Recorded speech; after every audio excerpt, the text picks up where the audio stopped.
Well, Justin was running the press. I don't know if you saw that. Yeah, you did see that at Long Beach. He had a line, everything. Look at that. Dude, I've been running the past couple nights. I've been toying around with what a second shift feels like and pulling pressure as we're getting into the playoff runs, like running a Tuesday, Thursday crew. I've got my chill boys next door that they come with me. And so we get to run the print shop at night when no one's looking. And it's, hold on, let me tell you this. Hold on. Is that what you do, Stephen? No. I'm awful at printing it. If I'm printing at night, something is terribly wrong. You pre-print wrong. all the transfers at night? Check this out. That says JSDS. That's Justin's. We're referring it internally as Justin's Sketchy Print Shop. Dude, I love it.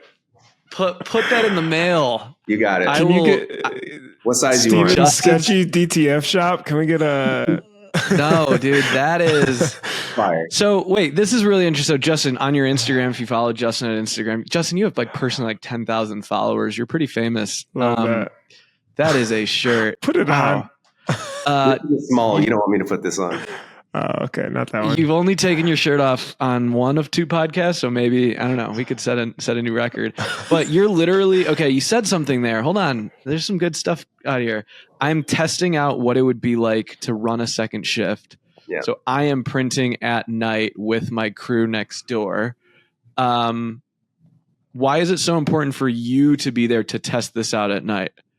Like, you have a family, you have kids, you've got all this stuff going on. Why are you the one running late night press and testing this?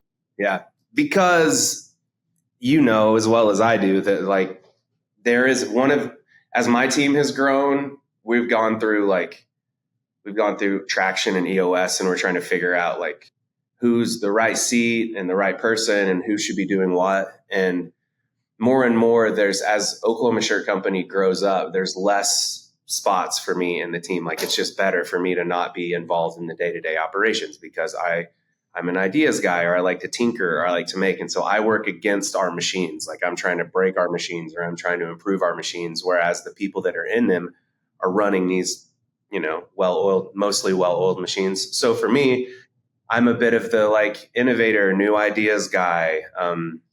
So when I am a part of a process, I tend to break it operationally in a way that other people don't. And I'm able to find out like, hey, this really works, or this is what we should do. And I can lead a group of team in it. So it's a bit of a special teams. We're going to buy a new DTF machine. I'm going to be the first DTF operator. Like that's going to be me. I'm going to run it in the morning. I'm going to make sure that like it's proper and we're ready. And then I can hand it off to people. It's what we did with the laser machine. What I'm doing. Are you putting this on the record? You are you're doing it? Don't put your name. We will not announce what machine it is. Can't say it. Yeah, dude, we got to have Steven, did you just shake your head when he said that? I've been just, I sent him a PSA of exploding ink lines.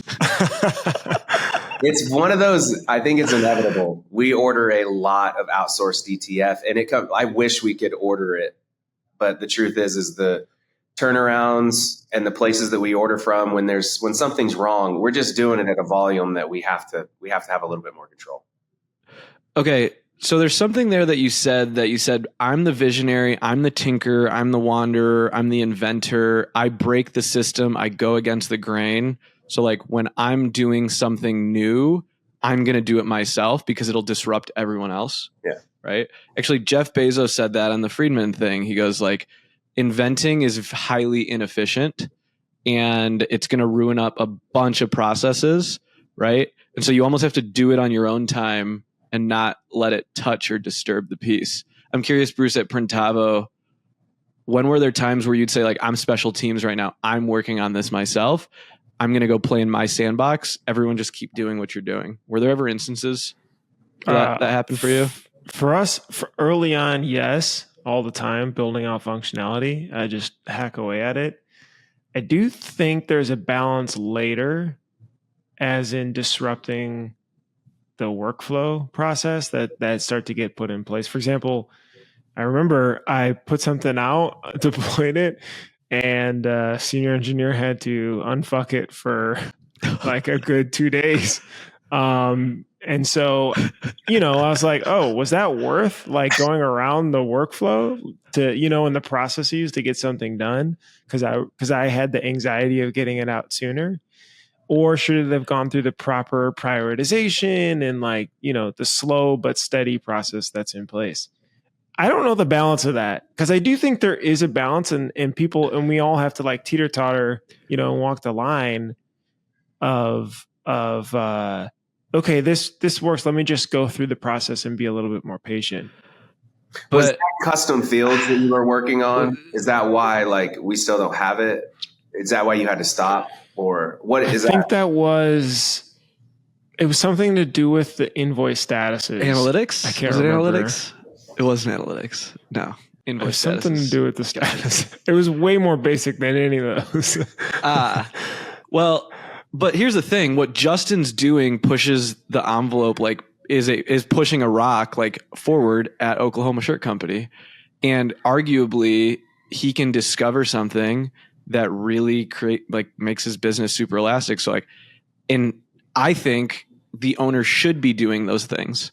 Okay, well, let me challenge this then. You buy the DTF. I'm sure you have someone, leading production. I don't know about managing or leading or how it's structured.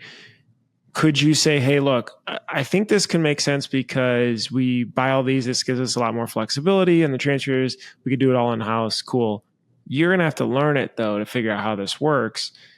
Let me know if you need anything. I'll send you to this class or whatever it is. And To be clear, I think there are places in my business where I can be that person, and there are other places where I absolutely should not be that person. Like it comes down to competent operators, I think. So when we have new processes have a hard time getting off the ground here if someone's not really owning it. And I don't have anybody that I can just delegate it to. If there was someone to delegate it to, and not pull them out of our regular stream, like we don't invest in research and development. That's either me or it's Jaron, and Jaron's covered up in, other things that he needs to be doing. And so that's kind of it's kind of a necessary evil.